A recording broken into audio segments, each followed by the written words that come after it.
And another thing with your reviews was you were so much more kinky with your reviews once upon a time. Let me just give an example. In Once Upon a Time in Mumbai, the review, in the end you write the woman it's all a throwback to an older time and that the women have their blouses stitched together resembling a Christmas present about to pop. And there are a lot more examples. Have you turned a lot more cleaner to appeal to a broader audience? No, no, no. That was also because, see, there are certain things that look that are much better when you're read out. The thing is, there's a certain uh, see, because my written review has also got to be read out on video. Yeah. There are certain things that read better than they are said. Right. There's So a big readership. There's a big viewership for adult jokes. it is. I don't know. I probably should bring that back, but it's like Yeah. it's also. I think there's a uh see, you go through phases of writing where, see, frankly, there was a time when this must have been so long back. There was a time when I used to watch a movie on Friday, and then I had till Saturday evening to write the review. Okay. So there was a lot of time to think about structure, flavor, form, and things Puns. like that. Puns. Now you kind of, I want a functional review that does what it is, and hopefully there is enough in there that that shows that I know what I'm saying. Right. uh that's become the focus rather than the literary aspect of it.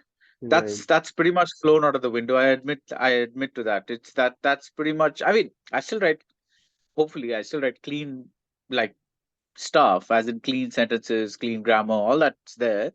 But that flourish that you're talking about, that's probably taken a Yeah. hit because But of the, yeah.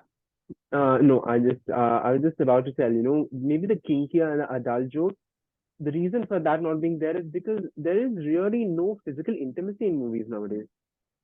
There is, there's no adult comedy you can think of that got a big release in recent times. And I saw this study from UCLA and I was really shocked looking at it where they said apparently Gen Z wants lesser physical intimacy, lesser sex on screen. God help us. That's something you'll be able to answer better than me. So No, but why do you think it is that we're seeing lesser intimacy? There's more backlash, even for Besharam Rang. The whole controversy, it felt like people were revolted by feminine sensuality in a way, right? yeah, So you'll find fewer item numbers in the north, especially, though they're still there in the south. Like um like you have Lokesh pretty much entirely doing away with women in his yeah, movies. Like even in a Leo, where there was so much possibilities for showing uh, a loving husband-wife relationship, he pretty much like tends to focus more on the violence and the other things rather than yeah, establishing the relationship, which he does in a very generic song. yeah. Uh, I think we also have makers that who have these uh uh uh like what I'm saying is, for example, uh you know uh the very same, the depth of the we've also come to a point where, like, people are being harassed left, right, and center about everything. So maybe that also made them realize that I don't want to give any kind of sexual hints or intimacy on screen. And one thing that the Tamil audience has been very queasy about is sex. They don't seem to mind violence, but they definitely squirm when it comes to sex.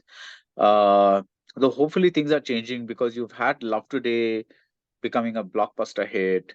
Uh, you've had a movie like Dada, which where the sex is not shown, but it's pretty much implied. Yeah. That's become a reasonable hit. So maybe people are kind of opening up to that. But you know, I just wish there were films that actually showed like a couple in bed. Yes. Uh, as part of a very natural thing, Yeah.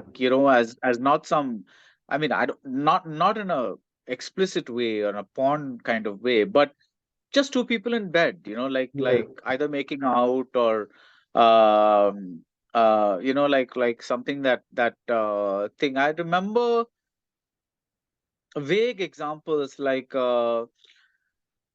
in OK Kanmani, the first time they decide to make love, I think we The, enter her apartment and then there's a 360-degree shot, and then you see them both in this post-coital state. yeah. And there's no mistaking the fact that they've made love because his eyes have that drugged look, and like she's kind of talking and they talk about that and all that. But then that movie itself is about them wanting to live together. So maybe the movies also dictate what kind of sexuality or sexual content there needs to be. But with Mani Ratnam, right? You look at the intimacy that he showed in Roja, Puduvella Malai, or the intimacy he showed in Bombay. Okay, Kanmani is a huge drop. And irony It's is, Nolan, who I think someone criticized very famously that Nolan films are essentially sexless. And he's the guy who's brought back nudity on screen in a big way with Oppenheimer, though our censors apparently made sure we didn't get that. So yeah, what do you why do you think that's happening? I think Nolan did it because he just wanted to prove a point that he can shoot it. It was pretty lame, but other than Yeah, I don't know. See, the thing is also, see, with nudity, there's a line, right? I mean, yeah, I want to see the closeness. See, it becomes like in Sethupathi, for instance, there's a scene with Vijay Sethupathi and Ramya Nambisan in the kitchen. yeah, So I'm just saying, treat the bedroom like a kitchen. I just want to see a similar scene in some movies where there is a certain thing going on, like a dynamic yeah, going on, because that also yeah, defines a relationship sometimes. yeah, Uh, but I think most people don't think along the lines of romance or sex or love, and just dispense it so that they can get the main story going. yeah.